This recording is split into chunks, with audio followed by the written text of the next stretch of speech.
other thing is the new patient. How about if we think about the patient a little bit differently? How about if we listen to the patient a little bit differently as well? Here's an example. One of the advantages that I have as a doctor who follows people on an ongoing basis is getting to know them.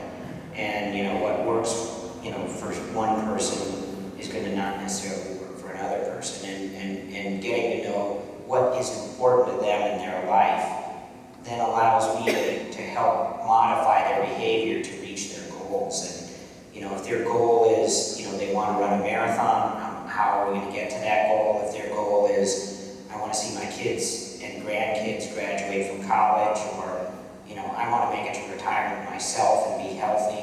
Those are aspects of people's goals that I can then use to help modify behavior. Wow, that's exactly right. Finally, he wants to find out what that person values. Remember Rufus and Gallant? What do you value? He actually asks that. Doesn't that make perfect sense to find out what they want and not what the doctor necessarily wants, the nurse necessarily wants? This is awesome. I kind of view health in a way. If you really want a healthy patient, first of all, I think everyone would agree that you need some wind in your sails. In other words, you need some energy to be able to move forward in your life. But you know what? Seneca, 2,000 years ago, almost to this day actually, in the year 14, said this. He said, when a man doesn't know what harbor he's making for, no wind is the right wind. In other words, what the person really needs is a harbor to sail toward, or a purpose in their life, a direction in their life.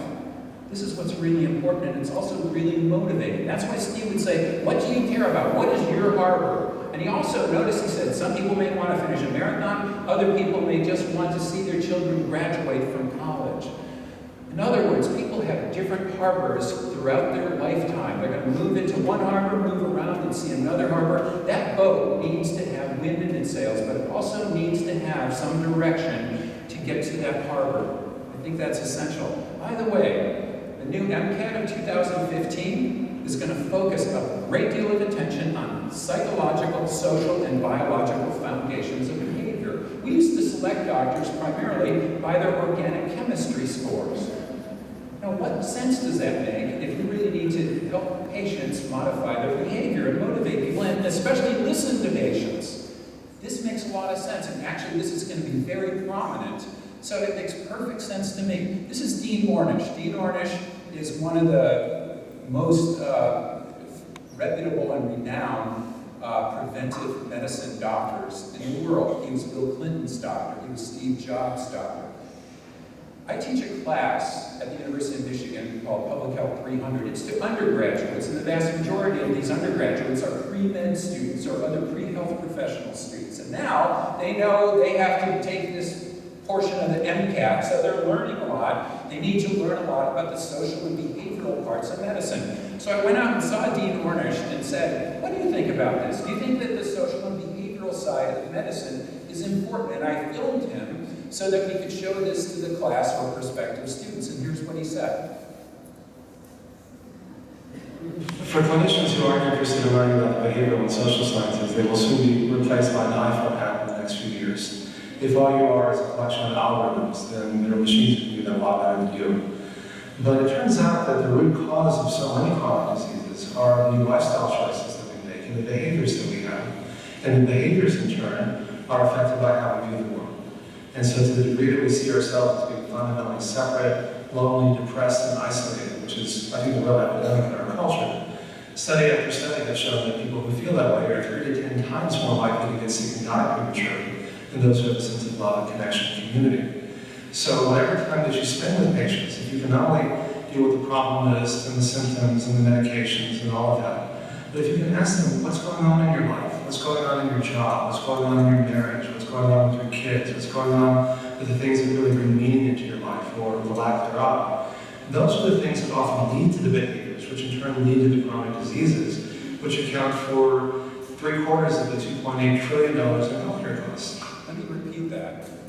3/4 of our $2.8 trillion budget in healthcare costs. If 3/4 of our $2.8 trillion healthcare budget is related to chronic disease, and 3/4 of chronic disease is related to our behaviors and our lifestyle and our social circumstances. By the way, our zip code is much more important than our genetic code. Why don't we start training doctors a little bit more in these social and behavioral sciences? Why don't we select doctors for their acumen in the social and behavioral sciences just a bit more? Why don't we set up this new movement? Basically, a new movement that would really be based on Steve's legacy. What if it was basically the SS primary care? And we had certain buoys to direct us toward this harbor, this bigger purpose, which is really to deliver both art and science of healthcare to our patients.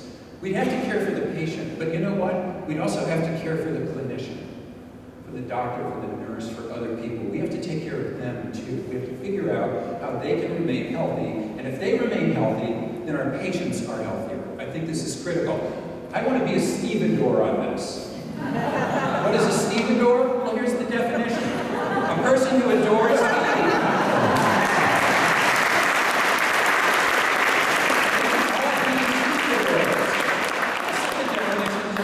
brings on people who are committed to the art as well as the science of primary care. So to summarize the Gradwohl era, this extraordinary era in medicine, really, that started with technology and has gotten into big trouble for many, many reasons, but really absolutely has the capability of working itself out. We start thinking about all of this. The person that I'd like to start by thinking about it with is Paracelsus. Paracelsus said, medicine is not only a science, it is also an art. Galen said the best physician is also a philosopher. And one of the best philosophers of history is Marcus Aurelius, the Stoic philosopher, who was also one of the best Roman emperors of ancient Rome. He said, do not act as if you're going to live 10,000 years. Death hangs over you while you live, while it's in your power. Be good. Steve, I think, my theory is that after his Hodgkin's lymphoma, he thought about this a lot. Not that he ever read this guy, did he? I doubt it. He's not the kind. But you know what? It's almost as if Marcus Aurelius was thinking about Steve Gradwohl. Because Steve Gradwohl had an urgency in his life. He would do 10 things after playing golf with us. Then he would take care of patients very often without saying anything. Unless I asked him, what did you do this morning on a Saturday? The first day he's free in a long time. He says, well, I was helping out at the homeless shelter. I was doing something here. I was doing something there. I was giving. This is the other thing that Marcus Aurelius said 2,000 years ago. Some people, when they do someone a favor, are always looking for a chance to call it in. And some aren't. But they're still aware of it, still regarded as a debt. But others don't even do that. They're like a vine that produces grapes without looking for anything in return. After helping, they just go on to something else. We should be like that. He was talking about Steve, wasn't he? He gave so much to all of us. I'll bet every single person in this room feels that, and how much he gave everybody. It was incredible. And you know what? He was kind of caddying for all of us, and he got stiffed. He didn't get the tip at the end, did he? He died way too early. But you know what? We all totally love Steve Gradwohl. We will all, I'm sure, continue to carry on his legacy. And you know what? I think Steve is in all of our hearts, and he's looking down on us. And his favorite philosopher would have said these words. So I get that.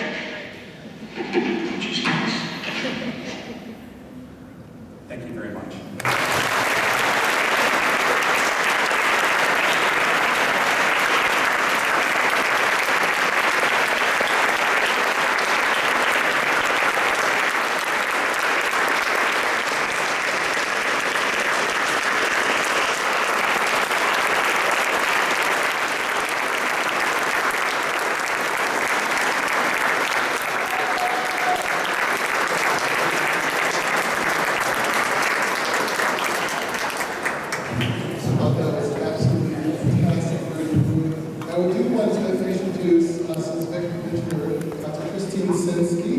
who has to be here. And for those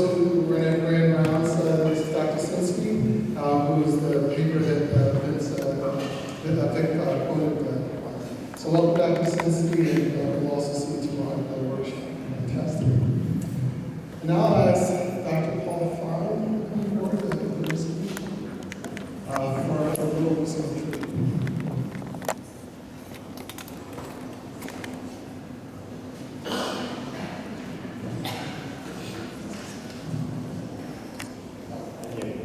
Good evening, everyone. I don't know whose idea it was that I should follow the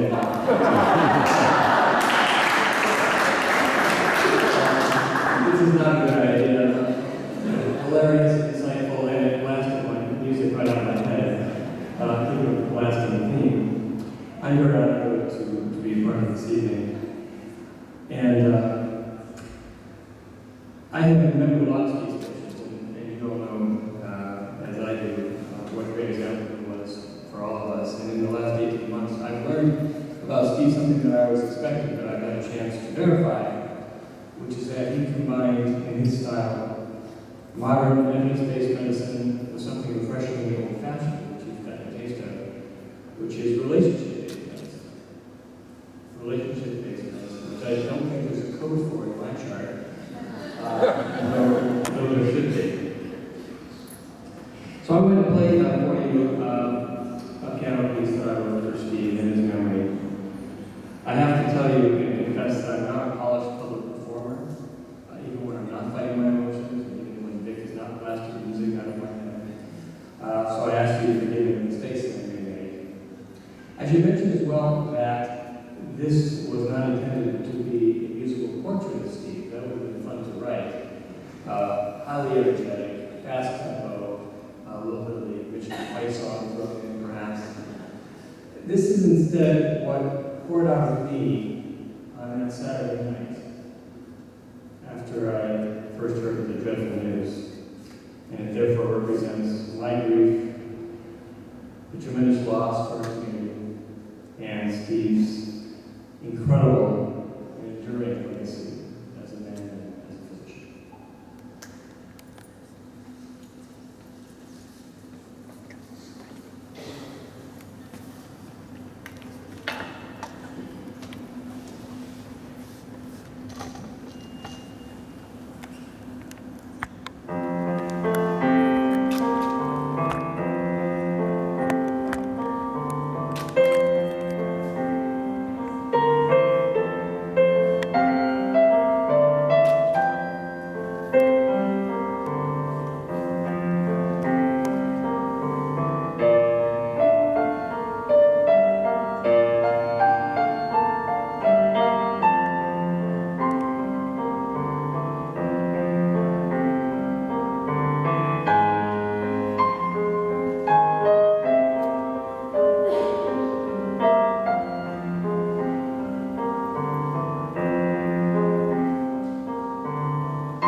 talents of our primary care physicians.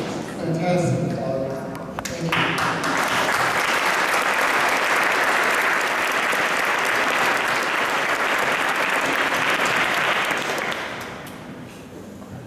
I really want to thank everyone for their attendance tonight. I really want to thank Vic Strecher for a wonderful tribute to the history of medicine and to Steve Gradwohl and the future that Steve Gradwohl has.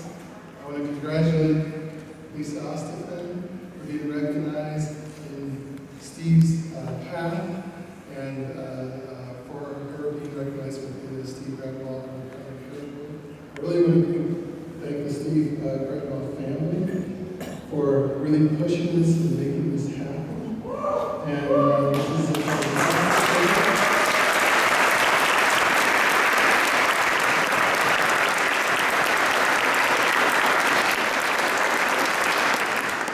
and I want to thank especially Debbie Ventura for making this logistically happen.